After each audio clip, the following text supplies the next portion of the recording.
O lugar que é bom pra mim é onde eu quiser estar. A estrela ainda brilha, ela é quem vai me guiar. Ser guerreira é minha sina, batalhando pra vencer. Tenho voz pra ser ouvida, tenho sonhos pra viver.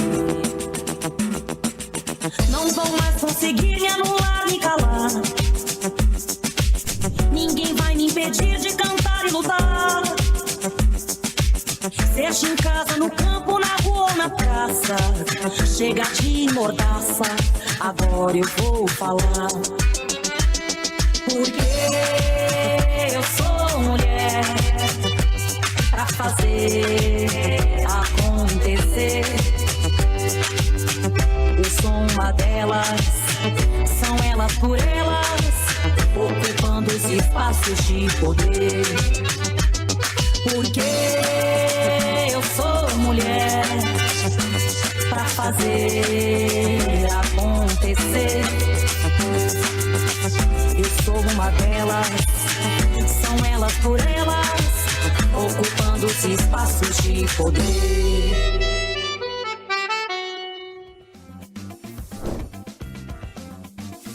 Começa agora o TV Elas por Elas. E na aula de hoje, vamos falar sobre comunicação popular na Amazônia, juventude e periferia, com a comunicadora independente Jéssica Valois. Oi, eu sou a Jéssica Valois, né? Sou de Manaus, Amazonas, e juntamente com a Raquel Cardoso, nós somos cofundadoras do coletivo Ponta de Lança, né? Estamos atualmente na coordenação do Fórum de Juventude Negra do Amazonas, né? E foi exatamente o processo de construção e fundação do coletivo Ponta de Lança, né, em 2018, que nos levou nessa trajetória de inserção em espaços de articulação política, de mobilização de base. Basicamente foi por essa via, né, e foi muito por perceber e constituir o coletivo, né, enquanto essa possibilidade de auto-organização mesmo, sabe, de visibilizar vozes, né, não só as nossas enquanto jovens, negras, periféricas da cidade, moradoras de bairros periféricos da cidade de Manaus, mas também de pessoas que pertenciam à nossa comunidade, né. Foi um processo muito de retomada nosso coletivo, né, de retornar para as nossas periferias de origem, para as nossas comunidades e reconhecer o que ali tem de potência, né, e o que ali também tem de estratégias de resistência, né, que nos foi tirada essas possibilidades de reconexão, né. Então, o coletivo Ponta de Lança para a gente, ele basicamente foi criado para que a gente conseguisse ter um instrumento, né, que nos possibilitasse nos reconectar com os nossos territórios, das nossas comunidades, sabe? O coletivo Ponta de Lança, desde a fundação dele, né, o principal enfim, né, segmento que a gente se dedicou a construir, né, foi inicialmente através da comunicação popular e da produção audiovisual independente, né, documental, né, no caso.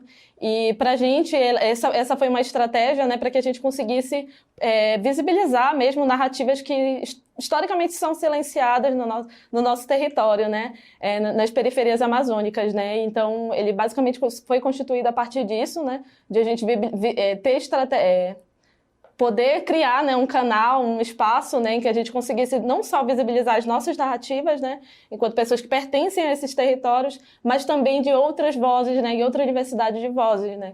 E aí um exemplo do que é um perfil do que a gente produz, né, é o curta-metragem documental que nós produzimos durante o período da pandemia, né, que é o Relatos de uma Pandemia nas Periferias Amazônicas, né, em que a gente saiu entrevistando mesmo moradores, né,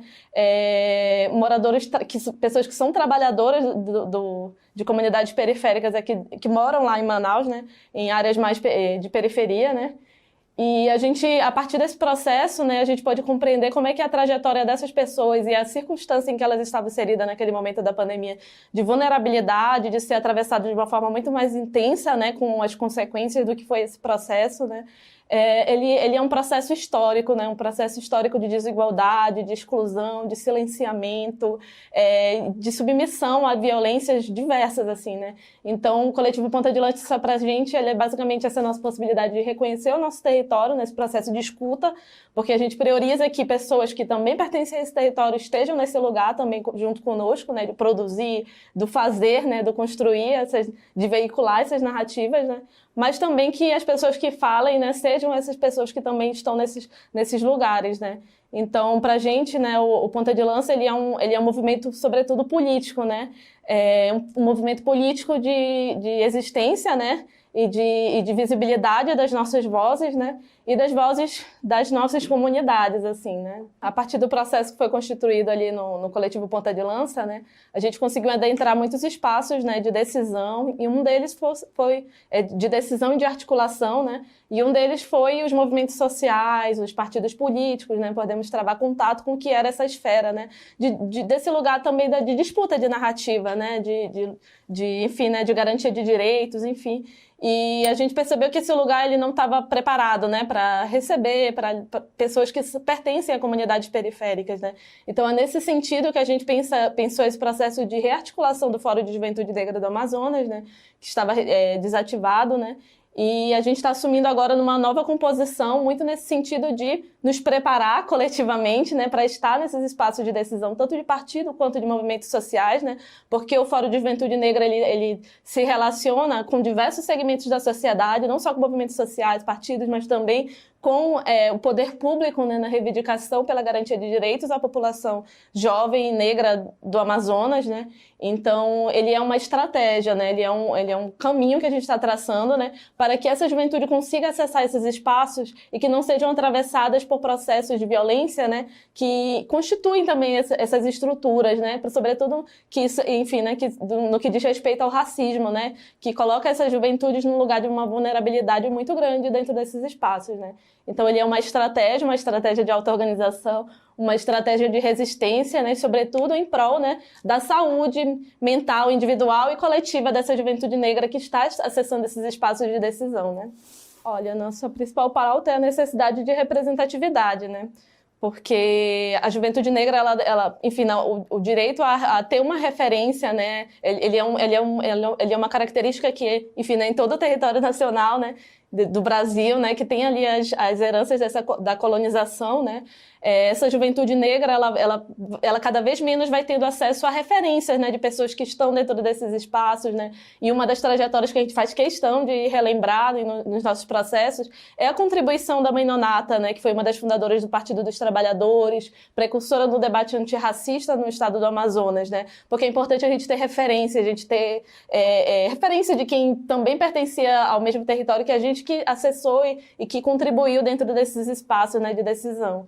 Então, para a gente, enfim, né, a pauta prioritária é representatividade. A gente quer se ver representada, a gente quer estar nesses espaços sem ser violentadas, quer estar nesses espaços ocupando lugares de decisão a partir das nossas perspectivas, construindo estratégias, acessando o que também é nosso, né, por direito e que pode beneficiar muito a nossa comunidade, porque a gente acredita muito que as nossas vivências nos possibilita ter perspectivas de análise e de percepções das necessidades dos nossos territórios, que pessoas que não pertencem a esses territórios não vão conseguir chegar até lá, né? Então, assim, nesse lugar de compreender profundamente essas necessidades, né?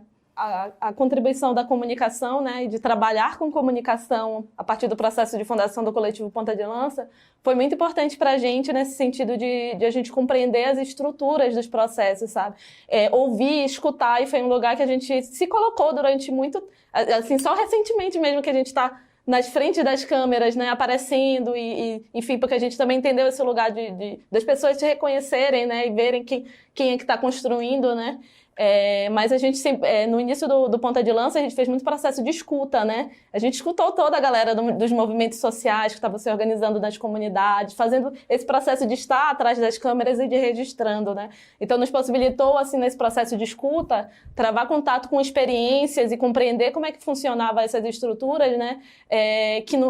Enfim, que despertou esse lugar de uma maturidade também, né? De como essas estruturas funcionam e do que a gente pode estar fazendo também para estar se auto-organizando, né? Que foi a partir desse momento, assim, de compreender esse lugar, né? E utilizando a comunicação popular como esse veículo enfim, né? De escuta e de compreender a conjuntura ali vivenciada no território, né? Que a gente adentrou esses espaços enfim, foi compreender, né, a importância de a gente estar se articulando, de a gente estar se mobilizando, né? Então, a comunicação contribui nesse sentido, né, de a gente ter esse despertar também de uma responsabilidade social, enfim, né, do impacto político ali do que a gente produzia, né, enquanto disputa de narrativa, né? Eu acho que é, sobretudo, iniciar processos de articulação, de auto-organização coletiva, assim, sabe? Seja na sua casa, seja na sua comunidade, seja enfim, nos espaços que você estiver inserido ali institucionalmente, iniciar processos do que os nossos ancestrais já nos trouxeram, né? A necessidade do aquilombamento, né? De a gente se reunir em comunidade, de a gente construir em comunidade, coletivamente, estratégias, né? E de auto-organização, e que para a gente foi, né? A partir de um processo de criação de um coletivo de comunicação popular, né? Então, enfim, eu acho que é isso, né? Eu acho que é fundamental que essas comunidades, elas percebam que elas podem sim construir um coletivo, elas não precisam só se inserir numa estrutura e no formato enfim, que elas não compreendem, mas que elas podem se apropriar dessa perspectiva do coletivo, né? Do que era, né? Para estar se organizando e para estar se organizando dentro das suas perspectivas e métodos, assim, sabe? Estar em comunidade, porque em comunidade a gente se fortalece, né? Coletivamente, né? Hoje aprendemos sobre comunicação popular na Amazônia, juventude e periferia, com a comunicadora independente Jéssica Valois.